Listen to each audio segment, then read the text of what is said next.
Assalamualaikum warahmatullahi wabarakatuh. Alhamdulillahirabbil alamin. Assalatu wassalamu ala asrafil anbiya'i wal mursalin wa ala alihi wa ashabihi ajma'in. Bapak-bapak dan ibu-ibu, saudara-saudaraku, kaum muslimin dan kaum muslimat, insyaallah 10 menit atau 15 menit ke depan kita isi dengan tausiah. Semoga tausiah singkat ini memberikan manfaat bagi kita semua.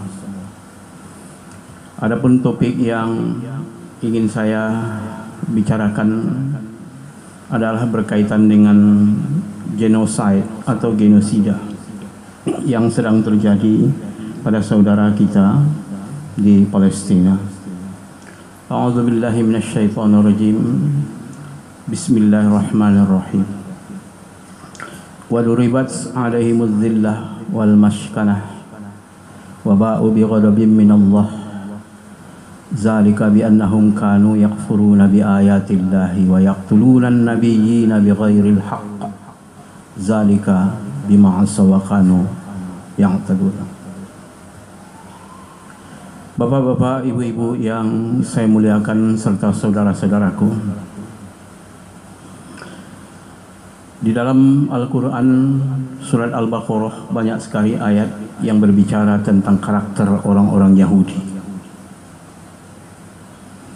Di antara salah satu daripada karakter orang Yahudi yang disebutkan tersebut adalah pada ayat yang Al-Baqarah, surat Al-Baqarah ayat 61 yang mengatakan bahwa orang Yahudi itu membunuh nabi-nabi mereka. Jangankan manusia, nabi saja mereka bunuh. Ini contoh atau karakter daripada orang-orang Yahudi. Meskipun ayat ini bersifat kondisional atau yang disebut dengan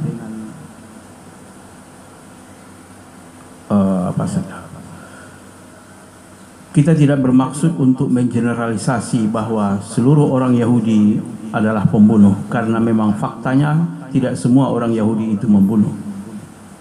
Tapi kelompok tertentu atau banyak dari kelompok orang-orang Yahudi ini adalah kelompok yang suka berbuat kejahatan. Kita atau saya ingin kembali ke sejarah tentang orang Yahudi ini. Bagaimana mereka hidup di bawah pemerintahan orang-orang Barat.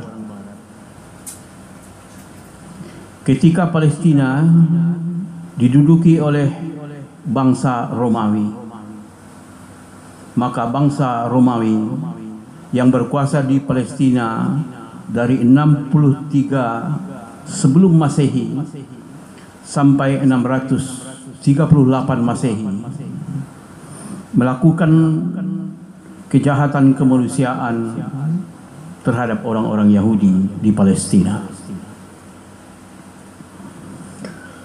Oleh orang-orang Romawi, mereka dibunuh, mereka diusir, mereka diperjualbelikan, dan mereka didiskriminasi.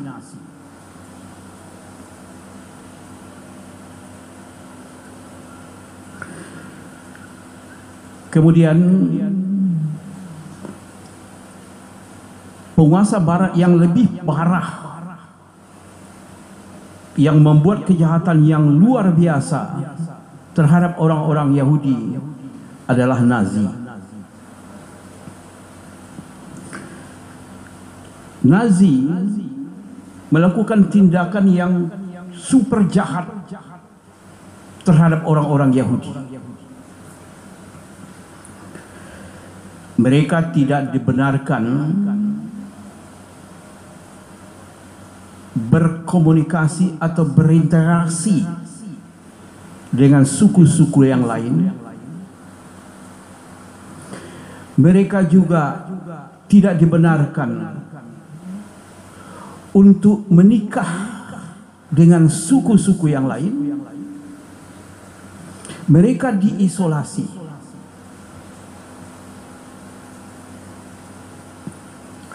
Mereka juga diusir. Mereka juga ditahan di kem-kem. Dan mereka juga dibunuh oleh tentara Nazi. Apa yang dikenal dengan peristiwa Holocaust. 6 juta orang Yahudi dibunuh oleh Nazi sekitar tahun 1950-an.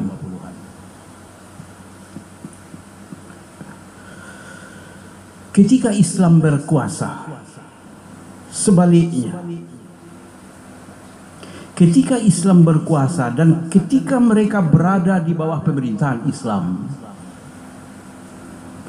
orang-orang Yahudi ini mendapat perlindungan dari negara. Dimulai ketika Nabi Muhammad Rasulullah sallallahu alaihi wasallam hijrah dari Mekah ke Madinah dan memproklamirkan piagam Madinah. Salah satu poin terpenting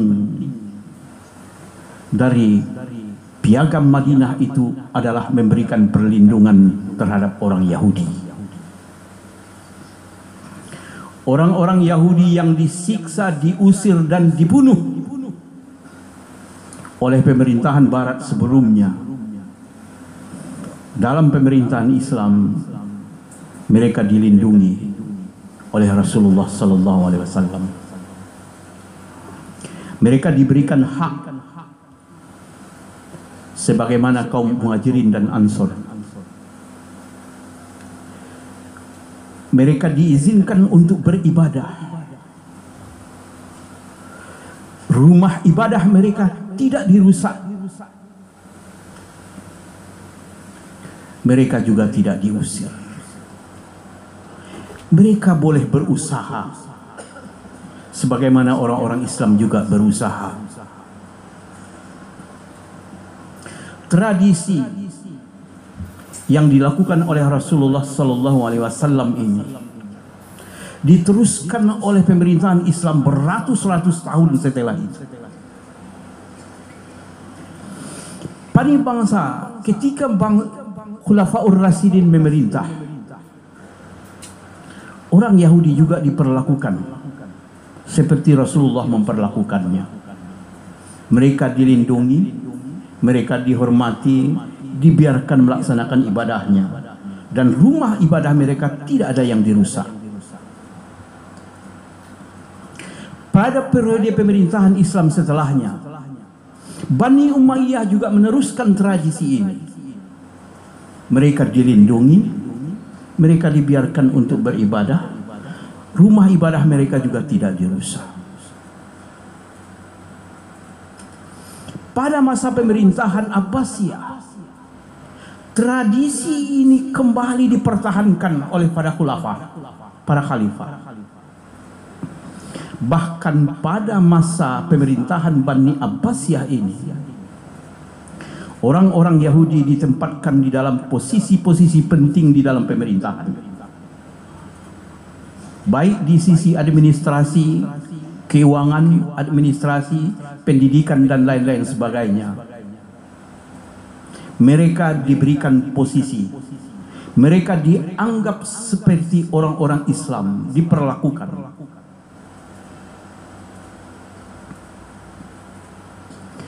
Kemudian pada pemerintahan Turki Utsmani, mereka juga diperlakukan sama. Mereka adalah kelompok yang dilindungi oleh negara.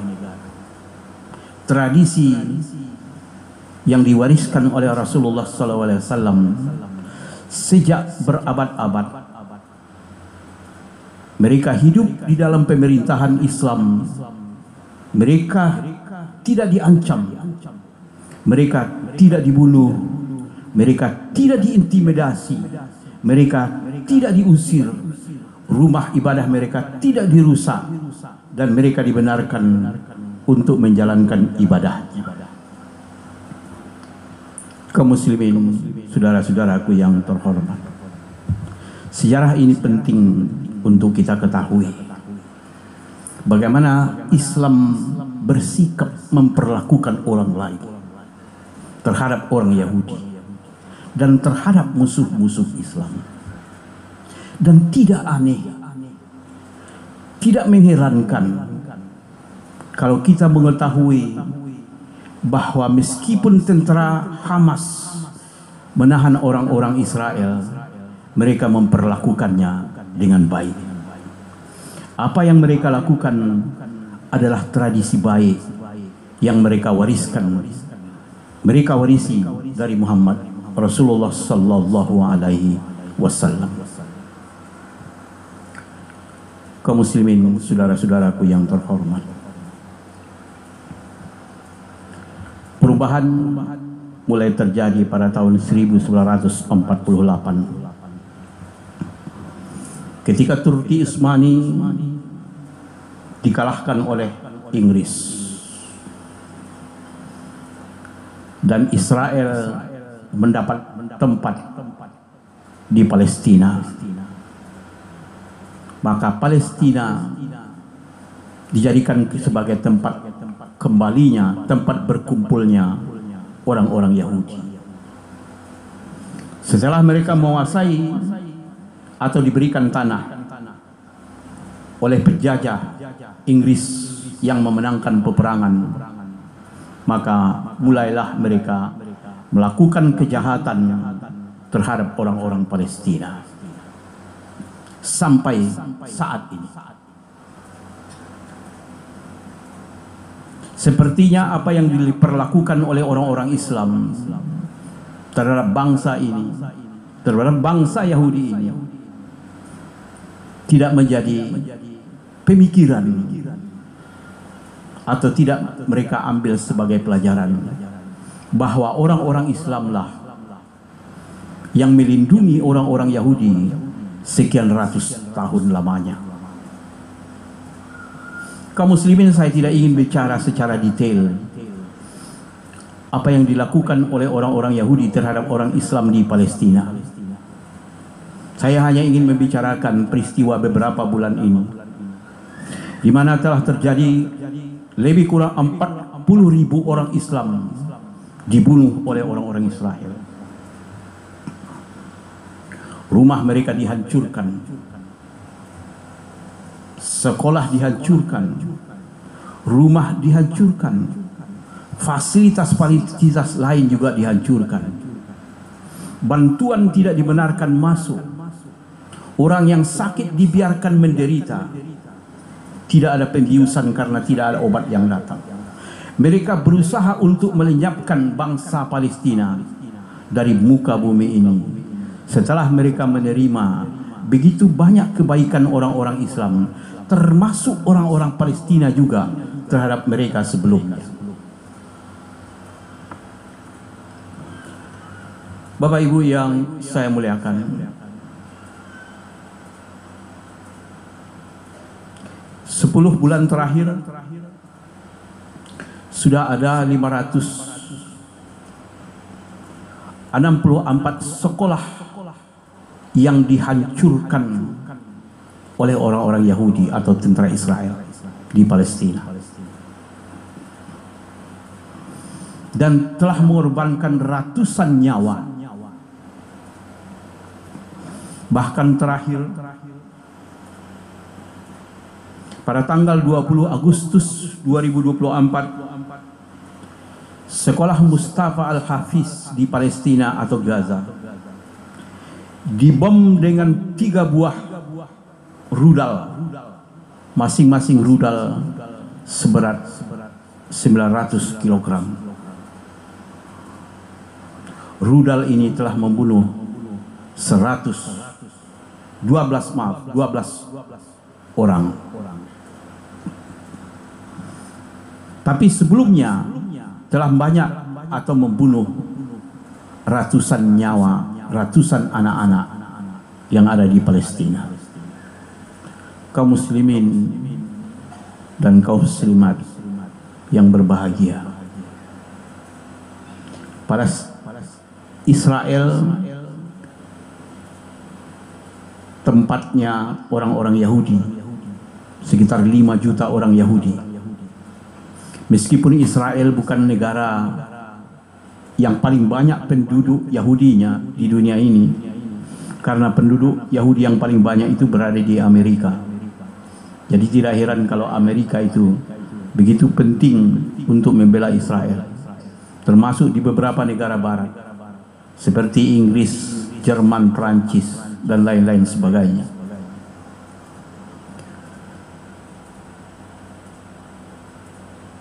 Bangsa Israel ini atau Israel ini telah melakukan genosid atau penghancuran terhadap orang-orang Palestina. Menurut hukum Perserikatan Bangsa-Bangsa Bersatu,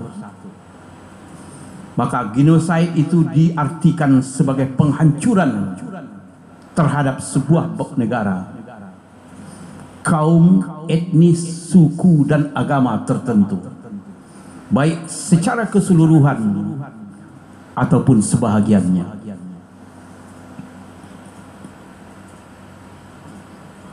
Di antara kriteria penghancuran itu adalah, pertama, mereka melakukan pembunuhan. Orang yang melakukan pembunuhan terhadap suku etnis tertentu atau penganut agama tertentu itu disebut dengan genosid atau genosida. Yang kedua, perusakan. Israel telah melakukan perusakan secara fisik dan mental terhadap orang-orang Palestina.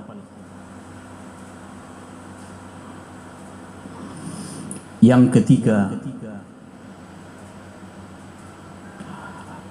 memisahkan anak-anak dari komunitas yang lain.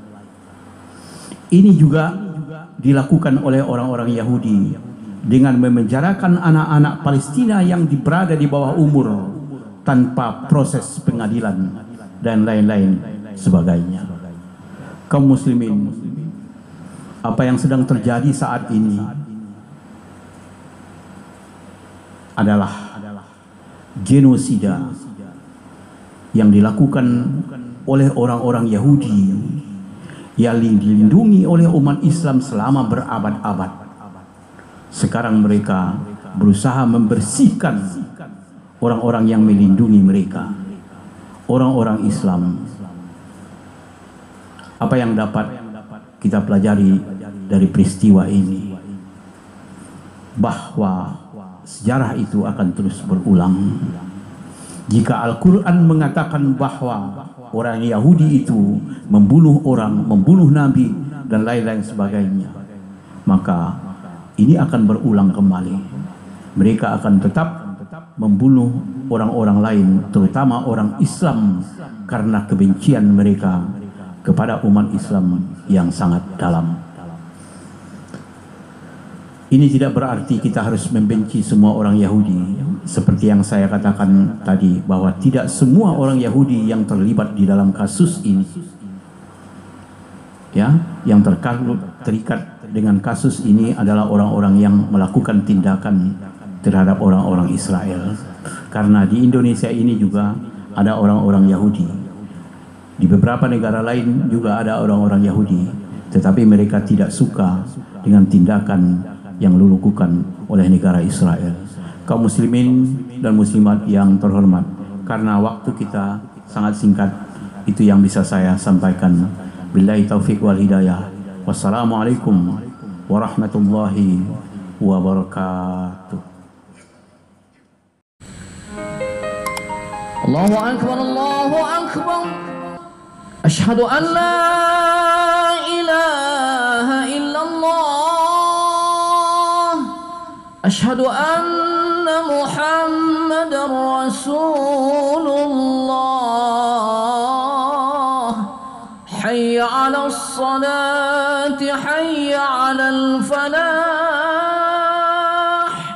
قد قامت الصلاة قد قامت الصلاة الله أكبر لا